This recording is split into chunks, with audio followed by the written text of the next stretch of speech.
2026 के सिलसिले में बेंगलुरु में एक अहम प्रेस कॉन्फ्रेंस के दौरान हज कमेटी के चेयरमैन जनाब जुल्फ़िकार अहमद खान उर्फ टिप्पू ने हाजियों के लिए ज़रूरी अपडेट्स शेयर किए। उन्होंने फ़्लाइट्स, एम्बार्केशन पॉइंट्स और खर्च में तब्दीली के बारे में तफसीली से मालूमात दी। कुछ अहम ऐलान भी किए गए जिनमें हाजियों के लिए एडिशनल चार्जेस, रिपोर्टिंग रूल्स और नए इंतज़ामात शामिल हैं। साथ ही 12 से 16 साल के बच्चों के वीज़ास के हवाले से एक अफसोसनाक अपडेट भी शेयर की गई। आइए सुनते हैं चेयरमैन साहब की ज़ुबानी पूरी तफसील। शैतानिर्रजीम, बिस्मिल्लाहिर्रहमानिर्रहीम। अल्हम्दुलिल्लाह हमारे हज भवन से हमारा जो इनाग्रल फंक्शन 4 में बरोज़ पीर 7 बजे से इंशाल्लाह प्रोग्राम शुरू होएगा। मैं तमाम चैनल्स और यूट्यूब इन्फ्लुएंसर्स और यूट्यूब चैनल्स के तमाम रिक्वेस्ट करता हूँ कि ये बात तमाम आवाम तक पहुँचे और तमाम को आपके ज़रिए से मैं दावत देना चाहता हूँ, तमाम के मस्जिद के ज़िम्मेदारों को और तमाम ऑर्गेनाइजेशन, मुस्लिम ऑर्गेनाइजेशंस को और तमाम को पूरी स्टेट से अल्हम्दुलिल्लाह लोग आ रहे हैं, तो आप तमाम को हमारे इनाग्रल फंक्शन में आने की शिरकत की दावत देते हैं। और अल्हम्दुलिल्लाह इस मरतबा जो है टोटली 11,680 हुज्जाज इकराम कर्नाटक से जा रहे हैं।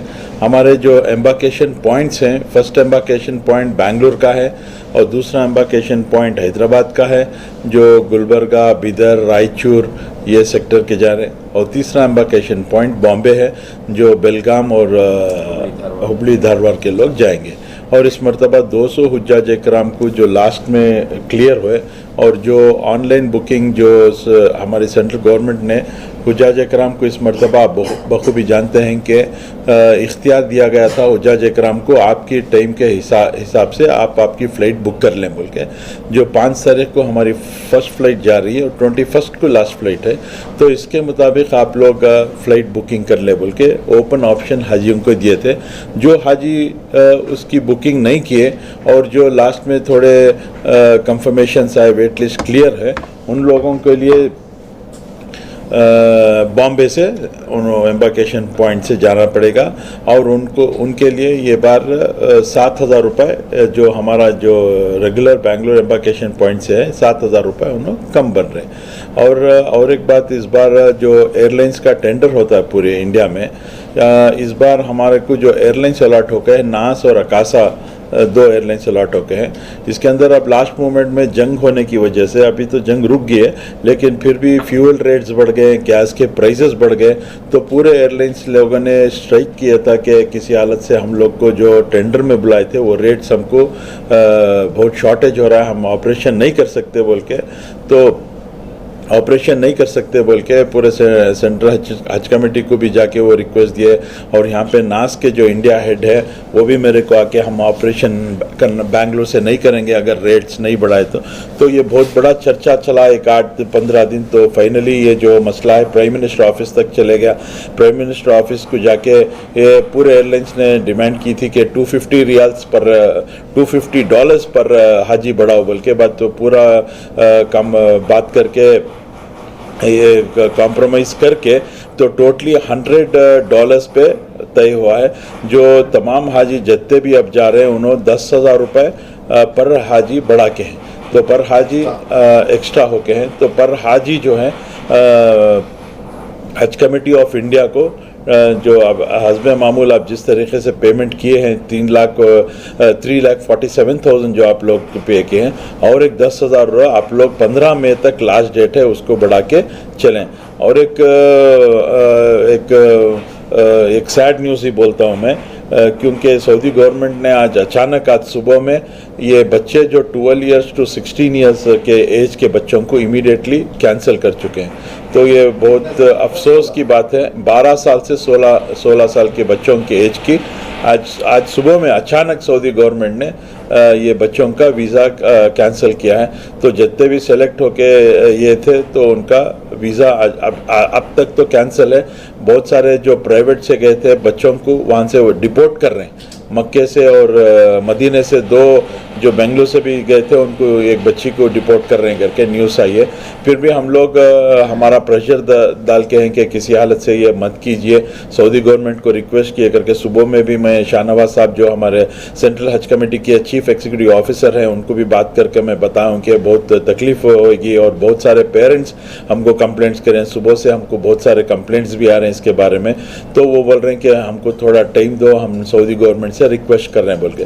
बट एज इफ नो अब तक जो है वो 12 साल से 16 साल के बच्चों को सऊदी गवर्नमेंट ने फिलवक्त वीज़ा कैंसिल करके है।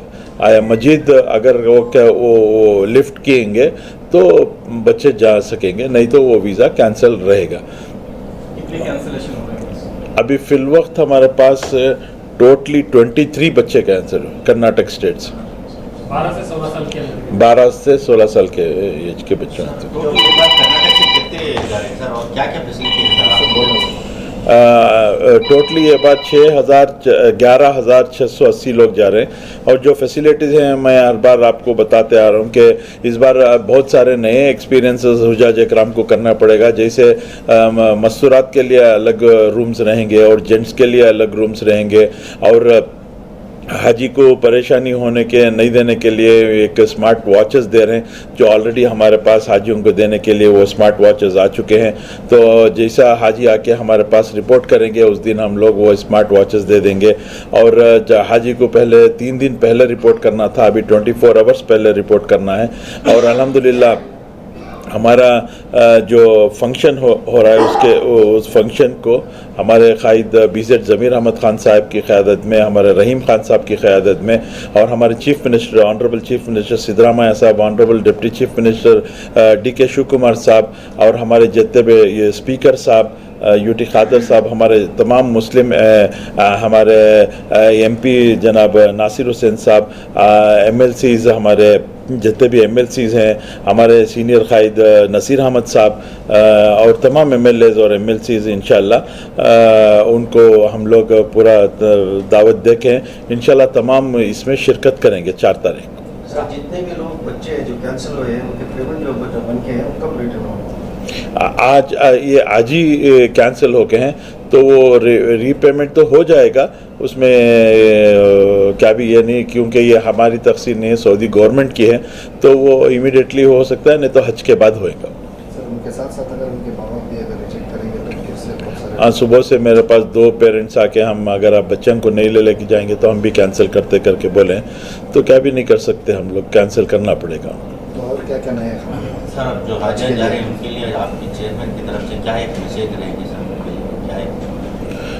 हम लोग जो पूरी कर्नाटक के अंदर पूरी डिस्ट्रिक्ट को ट्रेनिंग दिए थे, अल्हम्दुलिल्लाह ये हाजी को हम लोग की कोशिश ये है कि हम लोग जो online training program first time India में किए थे कि जिस्मानी तैयारी और रूहानी तैयारी करके हाजी चले हज के लिए, ताकि अल्लाह सुब्हानहू तआला उनके हज को कबूल फरमाए।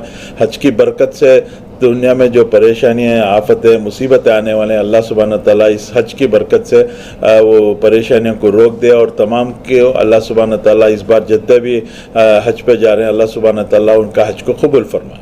हर साल की तरह जो है लंगर भी रहेगा यहाँ पर जी, हमारे कायद BZ ज़मीर अहमद खान साहब की तरफ से जो ट्रांसपोर्टेशन का और लंगर का जो ज़माने तरह से सिलसिला चल रहा है, ठीक इस मरतबा भी इंशाल्लाह लंगर का ऑलरेडी काम हो चुका है। पहले हम लोग जो पीछे ग्राउंड में किए थे, एक बार KNS ग्राउंड में हमारे रहमान शरीफ जो जाफ़र शरीफ साहब के पोतरे हैं वो हम लोग हमको KNS ग्राउंड दिए हैं, तो अल्हम्दुलिल्लाह लंगर का भी इस बार वहीं इंतज़ाम है। और इस बार क्योंकि ज़्यादा फ़्लाइट्स हैं, एक दिन 6 फ़्लाइट्स हैं, 4 फ़्लाइट्स हैं, हमारे पास 100 रूम होने की वजह से हम लोग 700 हाजी को अकोमोडेट कर सकेंगे एक दिन में, लेकिन हमारे पास एक दिन में 2000 हाजी आ रहे हैं, तो थोड़े बहुत हाजियों को 700-800 हाजियों को हम लोग KNS ग्राउंड में सेपरेट अरेंजमेंट बहुत बेहतरीन तरीके से हाजियों को करके कब आना पड़ेगा सर यहाँ पर? 24 आवर्स पहले आके हमको रिपोर्ट करना है। कितने किलो है सर ये चीज़ें जो लेके कितने किलो 40 किलो पर हाजी को अलाउड है, और हैंड कैरी जो फ्लाइट में लेके जाते हैं 7 किलो है। 2 पीस आना 40 kg का, 2 पीस रहना चाहिए 20 kg का एक हाजी को। शुक्रिया सर।